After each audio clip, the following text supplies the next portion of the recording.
Alors dans cette vidéo, on va voir ensemble comment faire un planning sur Word. Donc on va prendre simplement un document Word vierge qu'on va mettre en format paysage. On va regarder au niveau de la taille pour le mettre en A4.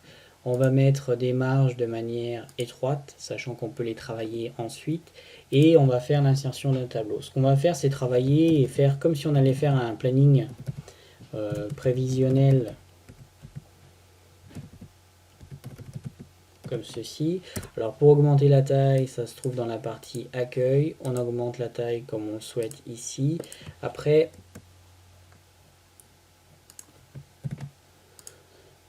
pour l'insertion d'un tableau, on fait insertion tableau et ici vous avez en aperçu direct les lignes et les colonnes que vous souhaitez par rapport à ce que vous présélectionnez ici en orange.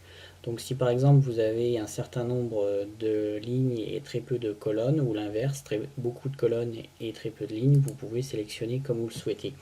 Une fois que ça c'est fait, par exemple, vous avez la possibilité de mettre du contenu, donc 1, 2, on va mettre 3, 4, 5, 6, 7, 8, 9. Si par exemple vous souhaitez rajouter des colonnes, ensuite vous faites un clic droit dans une des colonnes et vous pouvez faire insertion de colonne à droite.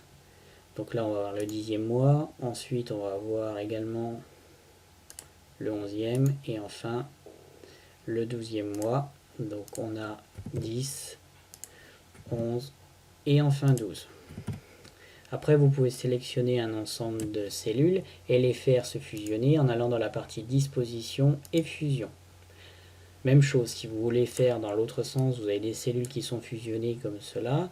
Vous souhaitez justement avoir que des cellules unitaires, vous pouvez sélectionner sélectionner les cellules et les fractionner.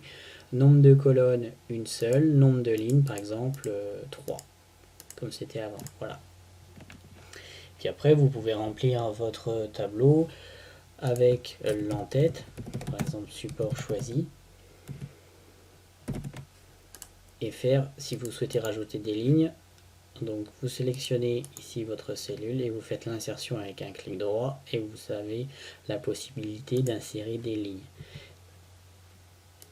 Voilà. Si vous souhaitez également, par rapport à ça, modifier la taille des lignes, vous avez la propriété du tableau. Vous pouvez changer au niveau des positions des zones de texte. Vous pouvez spécifier les hauteurs des lignes et les largeurs des colonnes, comme cela. Voilà comment il est possible de faire un planning sur Word de manière très rapide. Je vous remercie pour votre attention et je vous dis à très bientôt.